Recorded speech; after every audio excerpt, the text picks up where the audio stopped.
Hello, Sarah Voronov here, sharing with you my RBM Rebirthing Breathwork Mastery practitioner training. I am in session 30.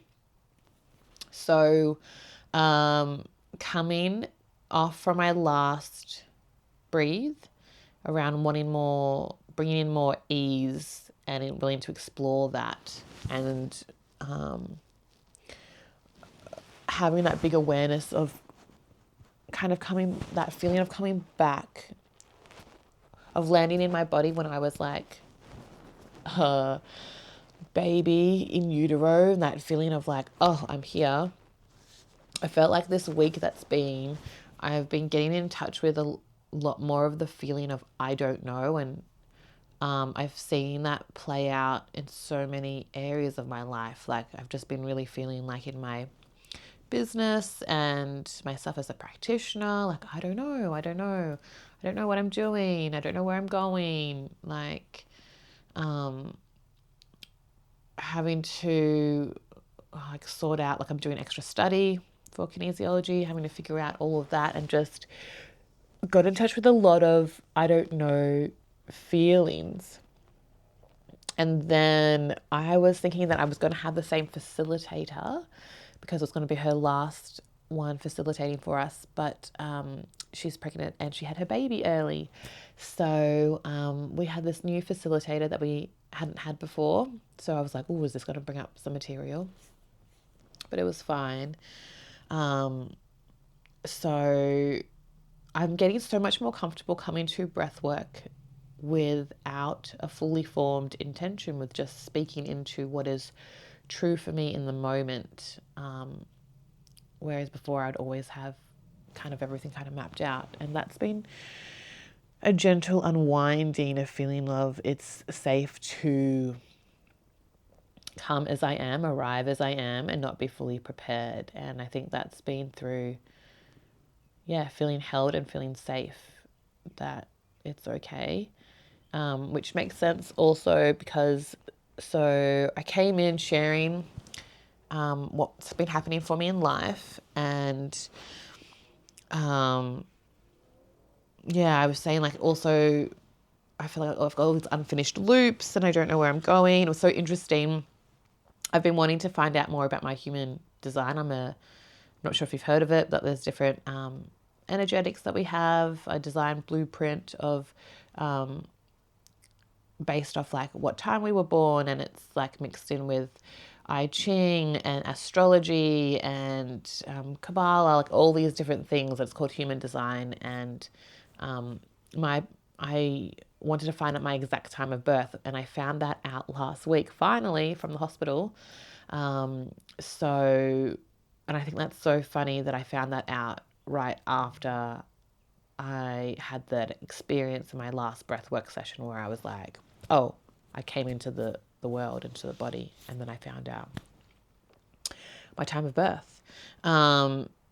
So also this thing that I've been playing with, because I am a kinesiologist as well, and in kinesiology, when we're working with the nervous system and everything, you have a goal at the start of your session, so that kind of directs it. And so I've been mixing what's the difference between a goal for kinesiology and an intention for breath work. And then I'm like, okay, a goal is very specific. It's one area, it's targeted, it's like you're really honing in on that. And so then everything in a session is related to that particular thing. Whereas an intention can be vast, it can be vague, it can be anything, and it can be wordy, it can be not. And it's like this body-led experience. And so as you speak into your intention, your body and your energy already starts moving towards it. And so I was asking the facilitator, because I had previously thought like, okay, with an intention, I need to make sure I've written it really nicely and concisely. But I didn't really feel like I wanted to. I wanted to speak into what was happening. And I was like, is it okay? Can you just write some words? And she's like, yeah, that's fine. Your intention is with you. It's a process that's alive and it's moving. And so it's not contingent on having the right structure of the words, which is very different to kinesiology, where you do want to have words that are resonant and they do have a structure and there's a flow to it. So again, I'm just kind of playing out and feeling into the difference, and also potentially how it would work as integration later on when I'm qualified. Anyway, that's a side thing. So as I was speaking to my facilitator and what was alive, what was happening, I landed it that my intention was that I want to trust and know I'm being looked after in my lostness, because I was like, okay, I'm feeling lost. I don't know what I'm doing. And I want to feel like it's like everything's going to be okay. I'm looking for reassurance. I want to be looked after, held safe. I want to take it. And that me feeling like having that, the question was like, well, what would that give you? And I felt like that would give me a step towards, it would help me know my direction. And just this feeling of like, yeah, the outside has got me, I felt like with that intention, I wanted it to be true, but it didn't feel like it was true. It's like, that would be a nice thing. And then after you say your intention, you go, okay, how does it feel in your body? And for me, it felt, there was some tightness in my chest. I couldn't get a full breath in, but there was a little bit of openness in my stomach. And then, you stay with those feelings as you lay down to breathe, and you just kind of see where it moves.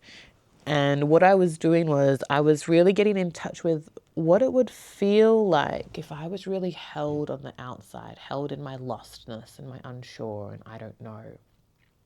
And I kept getting this feeling, this sensation of like, I don't trust you. I don't trust the outside.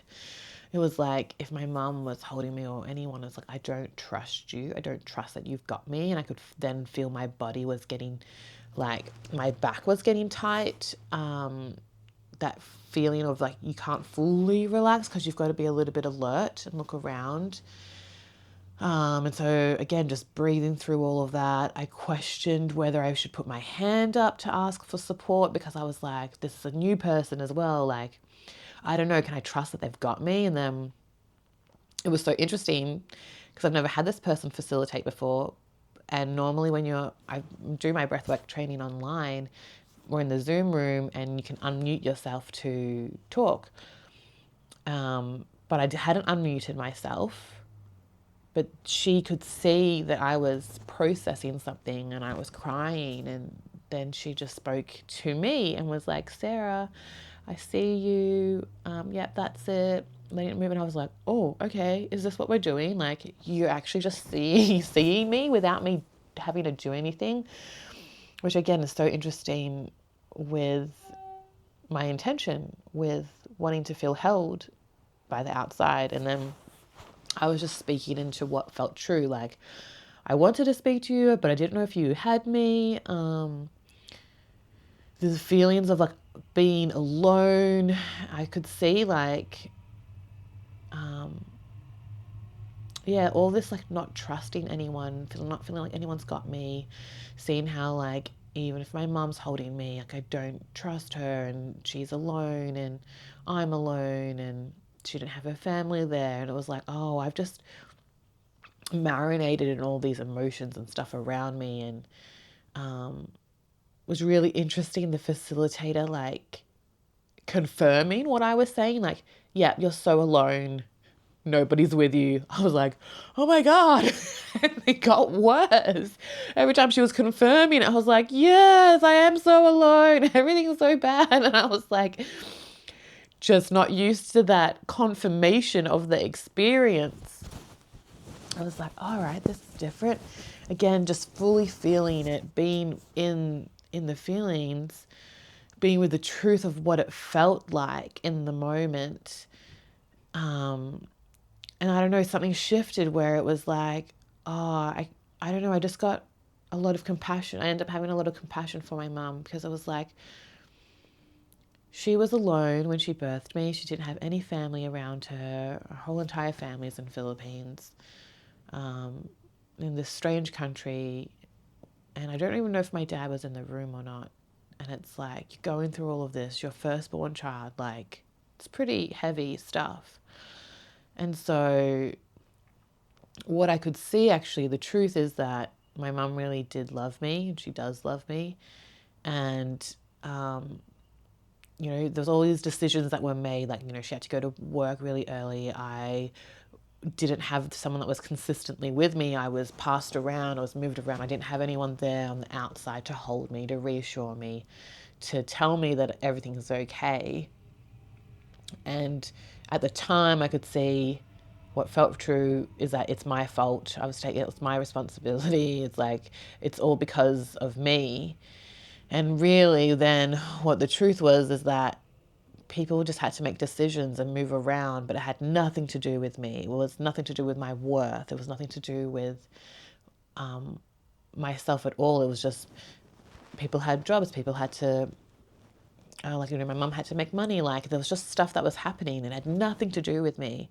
But I had been living the truth that it's all because of me. It's my responsibility. People are doing all this moving around and are alone and all of this, all because of me.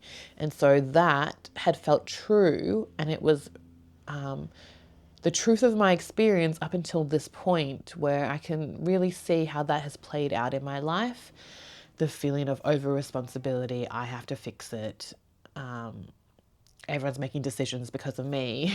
And in my breath work session, I was laughing as I was like realizing, I was like, oh my gosh, I felt like I was the center of everyone's universe. Like, it's all because of me. When it's like, I'm not the center of anyone's universe. I'm the center of my universe. I'm the center of me. It was such like it was like a laughing, that cosmic joke experience of like, of course I'm not the center of anyone else's universe. Of course people are making decisions that have nothing to do with me. But it felt really all true at the time. And this is the beauty of breath work. And when we get to see the truth of what the experience really is, and then we get to gently unwind our nervous system and the beliefs that we've had and what we've created in that moment to create a new truth. So I had all of that. The facilitator held me through my experience. And because I was like really wound up, I could feel like I was cold. I was wringing my hands. And then I got to a point where I just felt really settled in my body. And I was breathing, just allowing everything to land, the new truth, the new experience. And then I felt like I sort of drifted off to a sleep, but half asleep, half awake. Like, when you're kind of drifting, but you're aware of like, your nose, like snore movements. And so I had that. And then I landed in this space where I felt fine. Like I could breathe really easily. Everything felt easy. And then, but I was just waiting. I was like, how long are we meant to be waiting for? Like what else is meant to be happening? How long am I meant to stay like this for? And I realized that I've actually been in that space many times before in my breathe. I think I just never really included it in the experience because this was the first time I dialogued about it. So I put my hand up and I was like, I just feel like I'm waiting. Like, how long am I meant to wait for? And just feel good. And then it was like, does it feel good? How does it feel to wait? And then I was like, yeah, it feels okay. And then I was like, oh, actually, no, it feels like I'm frustrated. Like, why is it taking so long? Like, I'm more also like bored. And it was this feeling of like, I can't just lay around all day. Like, maybe I don't know if I was in the bassinet, like, waiting for someone to pick me up. It's like, I can't just lay around all day waiting, feeling good. Like, I've got to get out and do stuff. And then it was like around this time, it was like, we get the announcement, there's 5 minutes left of your breathe. And it's like, of course, at the very end. But she did this beautiful thing, the facilitator, where it's like, okay, if you can like really make it that feeling of waiting the biggest part of your experience, and like breathe into that, and then just see where that takes you in the last little bit. And I could feel like this build up in my chest, and it was just this feeling of like, yeah, I can't lay around all day, and I've got to get up and I've got to start doing stuff because I'm here for change and impact. Because just this feeling of like, before that I had like this image of like these pencils, and it was like, well, you can create. What do you want to create? And I was like, I don't know. Like, I'm waiting for the message. I'm waiting for an urge. I'm waiting for inspiration. I'm waiting for something on the outside. Waiting for the messaging to come in so I know where is the next step. Where am I meant to take it? And that's kind of what I felt like I was feeling into. And so that's where my breathe ended. And now I'm in the space of like, my facilitator reflected back. I started with I don't know and I've ended with I don't know, but they're two different spaces. So before the I don't know what I'm doing feeling felt really big and anxious and unsure. And now the feeling of I don't know, it feels like I don't know what I'm meant to be doing, like what's the action I'm meant to be taking, but it's a sense of I will know, like it will come through what I'm meant to be doing, and I just have to wait in that space.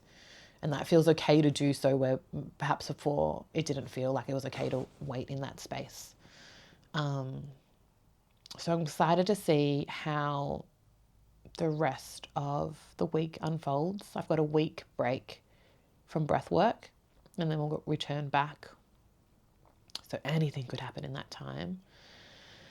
I'm feeling a lot more settled with all my unanswered questions around business direction and what kind of support or mentoring I need, and it just feels like it's all okay and I'll figure it out. And I had some worries around money, and even that feels okay. Yeah, the I don't know doesn't feel as overwhelming or as big anymore. I'm really interested in how it unfolds, because of that sensation of just, I don't know, I felt like I'm waiting, like laying down, just waiting to move, to get picked up. I don't know. So that was my breathe. If you've stayed and listened, thank you for your time. If you have any questions, let me know. If it gave you any aha moments or anything. But otherwise, bye. I'll see you in a week, in a bit.